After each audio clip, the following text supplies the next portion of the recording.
This week in the Big 12, can UCF go on the road and upset Florida? Could Texas Tech and Arizona be a shootout? And will West Virginia right the ship against Oklahoma State?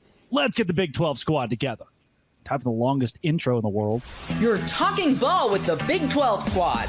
From Oklahoma State to Utah, from Kansas State to BYU, from Houston to Texas Tech, it's the local experts of the Locked On Podcast Network bringing you scoops, breakdowns, and the most comprehensive preview of the upcoming Big 12 weekend.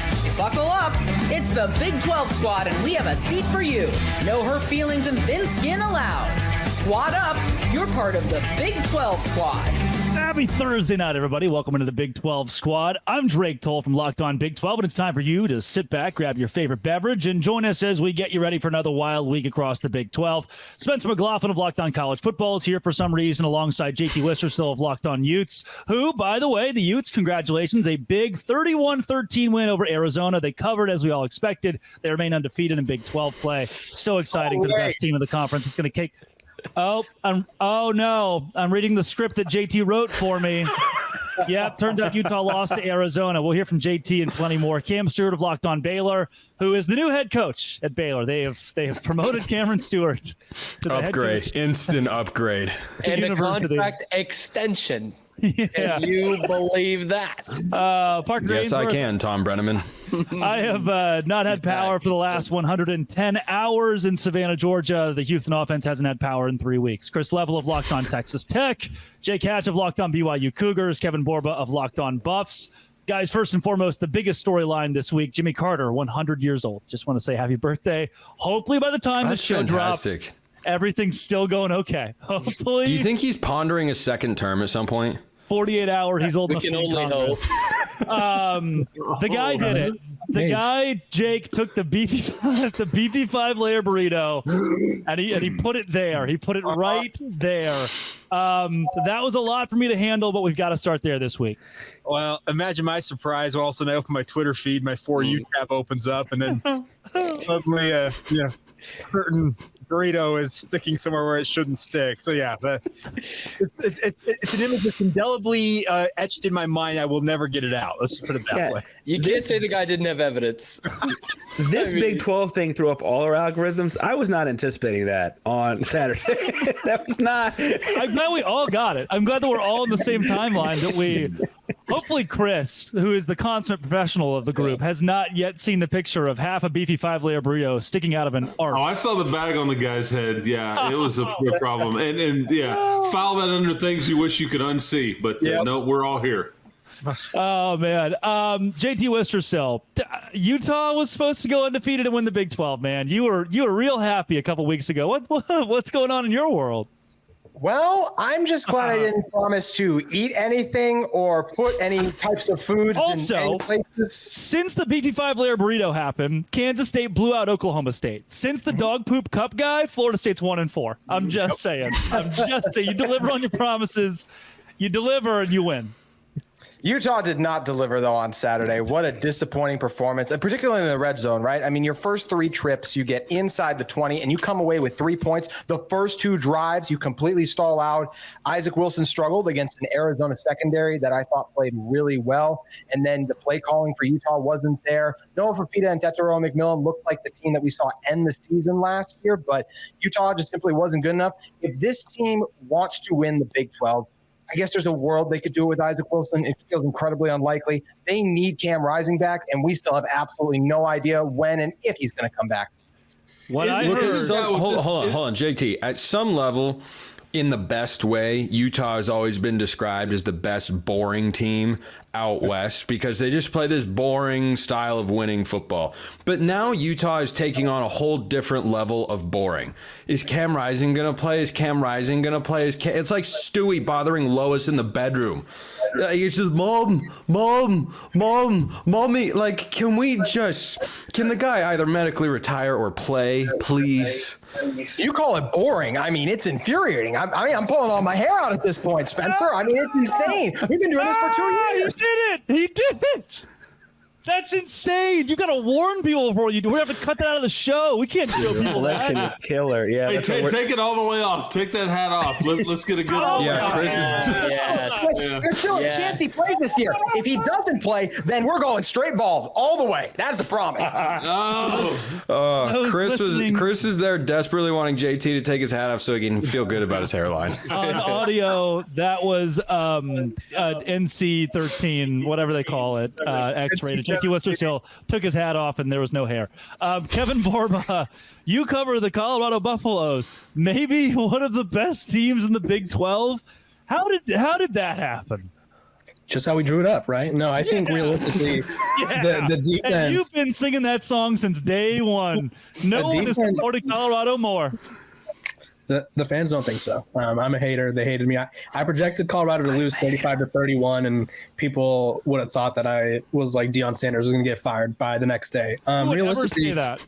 They shut down the run. UCF is the best running team in college football, and they only rushed for 177 yards after beating up on lowly teams, including TCU and Sam Houston. I got to give credit to New Hampshire. I think they're a good team, but TCU, Sam Houston, not very good teams.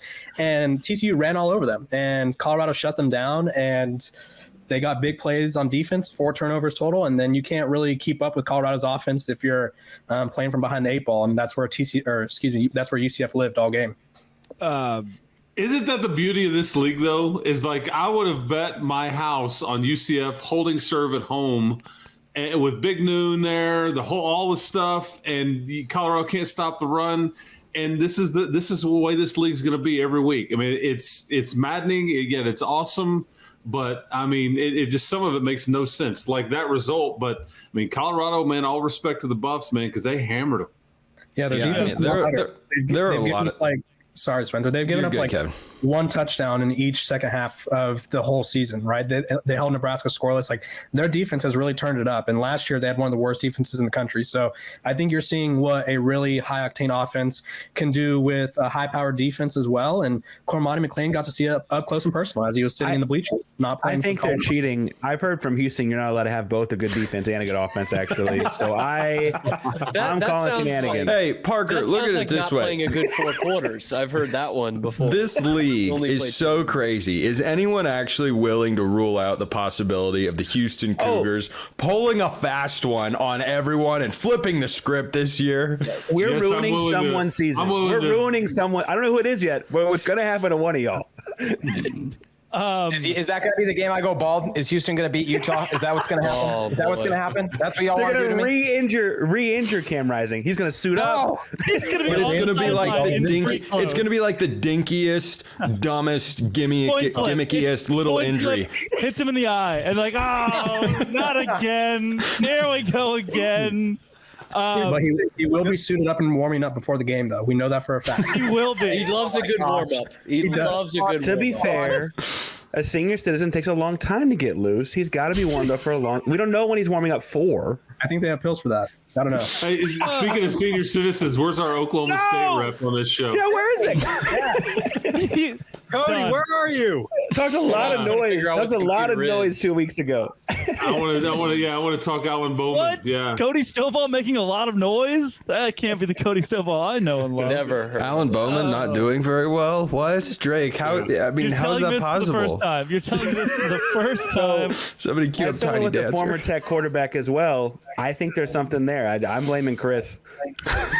Hey, Another old guy. I know Donovan Smith. Hey, guess what? Cody has now joined us somewhere. He's Oh gosh, this is gonna be glorious. yeah, and he missed all the fun. Look at that. He's here. Somebody's ears were burning. Somebody's ears. Welcome were to the burning. Dunk Fest, Cody. You're the Coming rim. up next, we all let Cody eulogize the Oklahoma State football season. This is the Locked On Big 12 squad, where we'll also hear from Cameron Stewart of Locked On Baylor. We'll hear a bit about BYU and the Texas Tech defense. Are they just bad? Don't go anywhere. It's the Big 12 squad.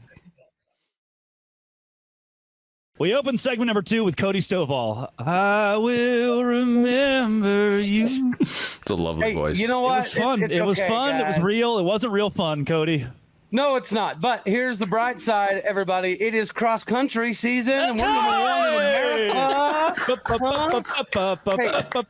I'll tell you what. One thing that we have learned over the weekend is, like I've said before, Ray Charles can see, and Stevie ain't got to wonder that Mike Gundy has problems. What I say, in Ray Charles Stillwater. being dead makes it a lot harder for him to see than the blind thing. So if he can see this, it's really I'm impressive. to the point now where it just doesn't make any sense. The only positive is the Big 12 proved that it's more bipolar than my ex-old lady. So we're still in it, baby. We're still in it. Yes. Yeah. Yes, Stovall. Let's go. Look, Cody, I suggested half jokingly earlier that Houston could surprise us all and win the Big 12. Oklahoma State is not going to do that. Hey, you have no idea. All right, we have a 37-year-old quarterback that will figure it out. He'll get it. He'll get it. Well, you know, as you develop over the course of your career, you can progress start to finish. You work out those freshman mistakes, and eventually you'll be able to be a good quarterback. Hey, I'm pretty sure he can get an 8th year, too, so there's a lot to look forward to. He's in 26th grade. Listen, he's been distracted by third-year law school. It's really hard. Like, it's a lot of school to be doing these days. They run out of degrees to give him. Yes. It's the pretty girl in the Office cartoon where the one guy, it's Brandon Whedon, 28 years old. Hey, pretty lady. And she's like, hey, how you doing? And then Alan Bowman walks in. Hey, pretty lady. And she immediately calls HR. She immediately calls HR. Hey, I will have you know right now that Chris Lovell will not have that Brandon Whedon slander on here. All right? He ain't going to have it. He ain't gonna have it. I think Brandon and Chris Lovell are the same I will tell age. you, my sweet daughter, she goes to Oklahoma State, so I got a soft spot for you, man. I really do. Wow. Yeah. Cody, does that make you feel any better? I lost her to the Pokes. Well, that's not going to help your football season, but yeah. Chris, I'm just wondering, in your biggest failures as a father, where does that rank? She's happy, so I'm happy. I felt like failure at the time, but I'm good now. Well, that was a very kind response. Yeah, now I feel bad. Chris, speaking of failure, the Texas Tech defense allowed 41 points, but you won the game. You did it. You won the dang game. What's going on that side of the ball? And is Texas Tech just that team that might not look great on one side, but they're going to win? Yeah, the defense is young. They had some injuries. They did have a pick six. I think they're opportunistic. I don't think they're very good. They're improving, but they're just really young. But they dropped another interception with a kid that had broken his thumb that they put back in the game. It would have ended the game, but instead you drop it and allow Cincinnati to kick what was potentially a game-tying field goal. And I said this to you guys, some of you guys already, but I think – And again, I might be way off base here. Wouldn't be the first time. Cincinnati, I thought was pretty good, guys. There's some pieces there that I thought were very impressive. Sorsby was very good. Tech caught a break because their stud running back got hurt in the second series of the game. But their tight end is legit. That defensive line, the Godfather, Dante Corleone. You know, I'd like some more of those in Lubbock. If anybody's got any Dante Corleones under their pillow, that dude can go. Cam, Parker, I'd love to give you an opportunity to really agree with how good Cincinnati is. Please, the floor. That's great. I was really going to say that Chris needs to be careful asking the Godfather to put stuff under his pillow. There's a whole movie series. Like, I don't know. That's true. That's true. You know what I meant. You know what I meant. Cam, I'm glad to see you're about as interested in this conversation as Baylor fans are in attending Baylor football games. Yeah, just about. Hey, it was the fire the coach crowd. That's what that is. That's the crowd. That's really sending a message. Yeah. I still love it. Did you? I know Cam saw it. There's a video of Mac Rhodes. It's a 15-second video. Hands on its knees, face down on the sideline during the Baylor game. What are you thinking when it Cam? What are you thinking when it was 21-0? Like seriously, what's going through your mind at that point? Like first quarter. I mean, yeah, first quarter. There was a thought that crossed my mind that Mac Rhodes, the athletic director, would be the first to the podium after the game at 21-0. I mean, seriously, that's where we're at. 21-0, though. It felt like everything the last 2 years or so. Yep. And now they have a real easy task of going to Ames, Iowa this weekend. Yeah. But Matt Campbell said this is the best team they will have faced all year. So take that, Iowa. Yeah. Iowa State's a really good team. Typically in the second half. I love that Baylor fans are really excited about second half play. Can they finish the game and win it? Best second half team in the conference. Best second half team in the conference. You know, Cam, some people would call that coach speak. I would just call it lying. But hey, that's potato. Iowa State. Don't go quarters defense against Baylor's wide receivers. There's your and if teams avoid that, Baylor will not win. And that's for Jake Hatch. You, BYU this week, another win. Are you the best team in the Big 12? Because BYU fans don't still seem to think so. Well, by record, they are. They're 2-0 in the conference. So, for the time being, they are. I think biggest thing feels like the defense is making up for a lot of what the offense is still not producing. But, hey, if you have a defense the caliber that BYU is playing with right now, it covers up a lot. JT Westercell, you're causing an echo. I just want to, every week you do something, even the week you lose, where you can't afford to be annoying. We're all watching Allie just try one. This one, it was guess and check from high school math, man. I was doing my best to figure out which one of you, and of course, it was JT Westercell. I did have something I wanted to add, if I may. Of course you did. Yeah, please do. Yes, we know how Utah feels. Cody, I'll deal with you another day.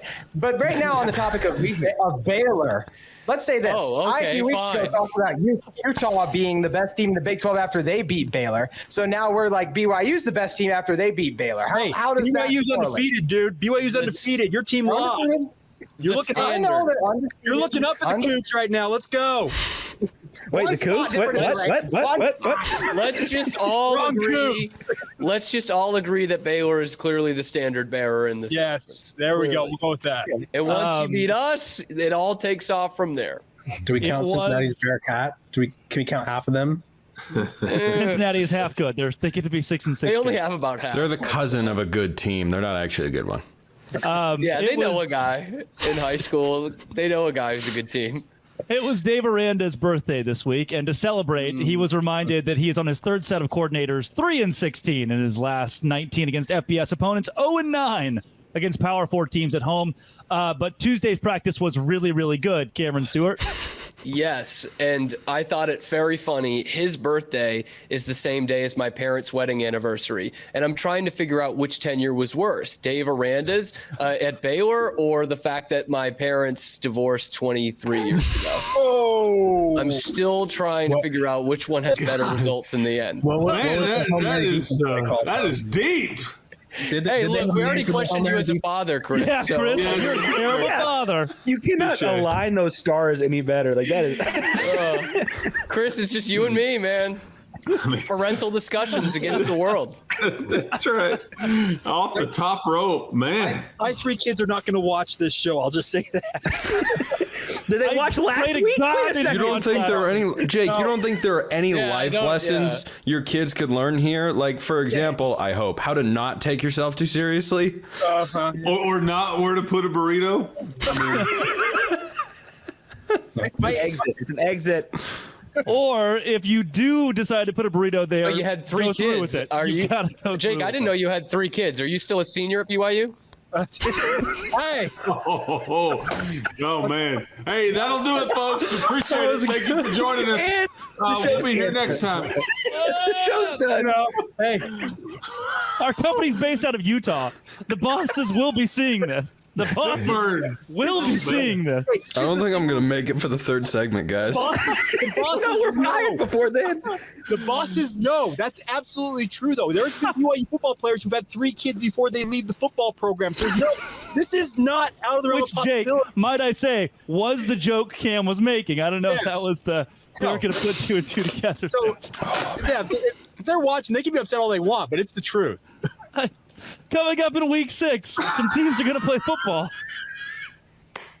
Honestly, the whole thing broke up on my end, so I didn't hear any of it. But Cam, take a bow, man. Hey, take a bow, man. Yes, that's right. This is going to be the Big 12 squad that we're going to do. Coming up next. This is the Big 12 squad. Spencer McLaughlin left. He couldn't take it anymore. Quitter. He just left. This week in Big 12, there are no top 25 games. We have teams that could pull off upsets. Let's start with you, Parker Ainsworth. Wouldn't it be a doll if you went on the road and beat TCU as 17-point dogs? I mean, honestly, scoring a touchdown would be nice. The real trick here is there are a field goal at this point, or just a field goal. Point. Can you get a safety? The defense going to. No, the truth is there's several former Houston coaches on the TCU staff, including I think they have Dana Holgerson as a defensive analyst. Yeah, a defensive analyst. A couple other people on the staff as well. Malcolm Kelly used to coach wide receivers Houston, and Kendall Briles. They have a Briles. They have a Briles. Man. Yeah. Boy, can Malcolm Kelly rap though. Yeah, Malcolm Kelly can rap. Good old Longview. But the truth is that the Houston is going to, I don't know who it's going to be. Houston's going to win some game they're not supposed to win this year. I don't think it's TCU because TCU is probably looking at Houston as a chance to actually win a game. It's probably going to be someone overlooking Houston. I do think it's going to be closer than 17, though. The defense continues to be more impressive than people realize. It was literally a 3-0 game with 3 minutes left in the third quarter last week. I mean, how did they keep it so close versus Oklahoma? The defense. It was defense. I mean, they had Jackson Arnold in the game too. They've changed that since. Jackson Arnold. I mean, yeah. Also in the Big 12 this week, Oklahoma State hosts West Virginia. Cody Stovall, call an ambulance, but not for you. Is Oklahoma State dead yet? Yeah, I'm just reeling over here from Parker. He just kept mentioning Dana Holgerson, and I kept having flashbacks to when our offense could actually move the football, and it's got me wondering how many cases of Red Bull do I need to buy to get Dana Holgerson back in Stillwater? If we can get him in Stillwater for this weekend, we might have a shot. Otherwise, I don't know. I don't know, guys. I don't know. I can attest he's not as good the second time around. Just not as good the second time around. Yeah, well, I don't know if you've watched our offense, but we forgot to play frickin' football. I have an offense in the same boat, man. Parker's like, brother, I don't even know what points are right now. Like, what are we arguing for? I opened the reaction podcast with, it's been a fortnight since we've scored. Hey, can we just go ahead and call, if there's like Oklahoma State, Houston, we'll just call it the Unlucky Sevens Bowl? Oh, bet the under there. Hit the under there. Yeah. Cameron Stewart, Baylor. Offensively, you're good for like one quarter a game. Can the Bears upset Iowa State in Ames? Well, is it an upset if you're the toughest team they've faced? Oh. That's all I'm going to ask. I doubt it. It's called lies, and there's damn lies. I think that's a damn lie. Matt Campbell loves a good lie. I feel like that was really a shot at Iowa, right? That was really a cross-state shot at Iowa.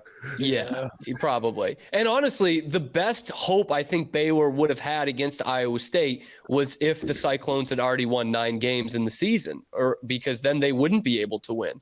But with this, I think this being this early in the season, I doubt it. I think Iowa State has one of the best defenses in the country. So true. Other games, only one more host is in play this week. Texas Tech, Chris Level, you go to Arizona. Arizona favored by a touchdown, best receiver in the country. Can Texas Tech pull off a win in a game that keeps someone alive in the Big 12 race for another week?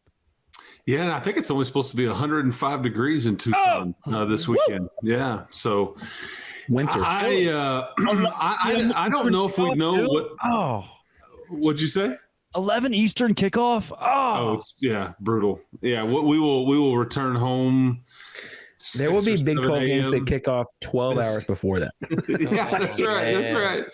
That's I think Arizona's like weird to me. They haven't been great, and they did go beat Utah. They just switched up their play caller. Yeah, you hear that, JT Lister? Still, they haven't been great. Well, I mean, they barely beat Northern Arizona. They're just kind of a weird team to try to figure out. They have elite pieces though. One at corner, one at wideout. Their kicker is really good. Like the quarterback is really good.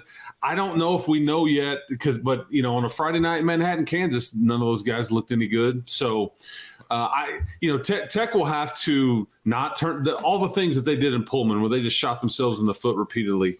You can't turn it over. They had 10 penalties in that game. Taj Brooks did not play in that game. He gives them a chance in this one, but this is going to be like most of the games in this league, I think, in that it'll come down to a play or two at the end, because I'm sitting here, in text 2-0 in the conference. And if Cincinnati makes a couple of field goals on Saturday, maybe I'm having a different conversation. But there's a lot of games like that in this league. That's kind of what this league is. Yeah, and it's good that even you added Arizona State in, and they're 3-1 as they're only 3-point favorites at home against 1-4 Kansas. That just shows how good the league is. Wait, really quick, Arizona. This is an Arizona team too that you look at. They did something that no team's done since 2017. An unranked opponent winning at Utah. I still think it was more good Arizona than anything else. Their offensive line, they looked like a completely different team than the team we saw the first few weeks on film. Also, I know you guys mentioned how hot it was. Drake, you're not going to that game, are you? No. Okay, I just wanted to make sure, because if you were, I would tell you to make sure you wear your sunscreen, because we know what happened last time. Yeah, it was kind of bad. Sorry, guys. It's still there. There's you have been kept in hurricane conditions for like a week. That thing is still there. To be fair, we all got a lot pinker after Cam made us all get really red faced with his commentary. It's all been downhill since then. From divorces to children, it was. I can't decide which is better, which will get all of us fired. As the moderator. I don't know where to go. Moderate. How do I face the bosses after this when they ask anything we need to cut out? Maybe the whole show. Jay Catch, how do you somehow beat Utah this week as you both take on BYU? Rude. Well, on my radio show, we get Utah fans always angry at us. So we just dunk on them all week long. How about that?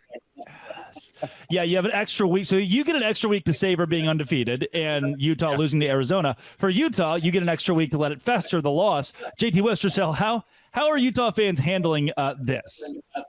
Not well. I mean, everyone's flying off the handle about the Cam Rising thing. This is a team that doesn't lose at home, like we already mentioned. So they've been way out of control. But the biggest thing about the bye is, hey, this gives Cam Rising 2 weeks to get healthy. Utah fans are the most well-reasoned bunch of fans I've ever seen in my entire life. Let's be real. Right, Drake? You would agree with that, right, Drake? Flying off the handle? Come on now. I thought Borba's fan base was the most well-reasoned fan base out there. Oh Borba's fan base is brand new. They're only about 18 months old. Chill out. New money. It's called passion. Look it up. Speaking of Borba, forget a loss quicker than they forgot about in the Nebraska one. I'm just going to say that real quick. Yeah, I mean, Colorado and after they beat UCF, I was worried about the Dion canceling practice. What was he? We're restarting practice in the middle of that. Borba, you have 2 weeks of restarting practice now before Colorado kicks back off. Is this team a Big 12 championship contender? I think any team in the Big 12 is a Big 12 championship contender. Realistically, Any team? Except for Houston. Not you, Parker. You simmer down, not you. Or you, Cam. Any team that loses to Colorado is out. And Oklahoma State. Don't forget Oklahoma State.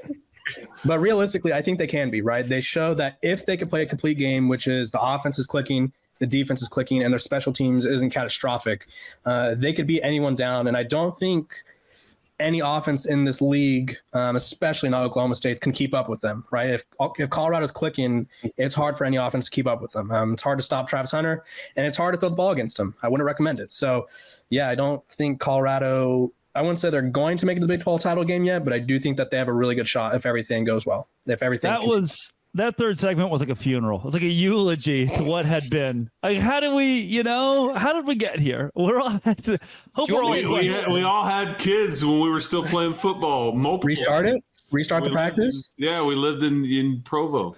I could go into more details on my parents' marriage if you'd like. If that'll get us back on the rails, so to speak. Tell us how it felt for you to be the director's cut has Cam's close therapy session. Yes, that's what it is. What was the worst tenure? Yeah. Cam, I don't even really remember.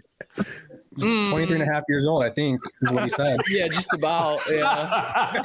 It was a short-lived marriage. This could be the last one, guys. This could be the last one. Is there any chance your parents will see this? God, I hope so. Doubtful. I couldn't book my dad on my own radio show today. Not at the same time, though. That's okay. Wait, back up. Y'all missed the thought there, Cam. You said what? Did you say about your dad? You kicked your dad off your radio show? No, I couldn't book him on my own radio show today. And the guy's busy, the cradle man. and the silver spoon. JT Wester still of Locked On Utes, Cam Stewart of Locked On Baylor, Kevin Borba of Locked On Buffs, Jay Catch of Locked On BYU Cougars. Chris Level of Locked On Texas Tech, Parker Ainsworth of Locked On Cougs, and Cody Stovall somehow didn't say the weirdest thing this week of Locked On Oklahoma State. He tried. Got damn close. He tried. This has been and always will be. Watch all of our shows if this is more of what you want, and if it is more of what you want, get help. Seek something. We need to get better help back here. This is an advert. We covered your favorite team every day throughout the season. Don't forget, I'll have you covered every day as well with Locked On Big 12, part of the Locked On Podcast Network, your team every day. This has been the Dose Grande Squad.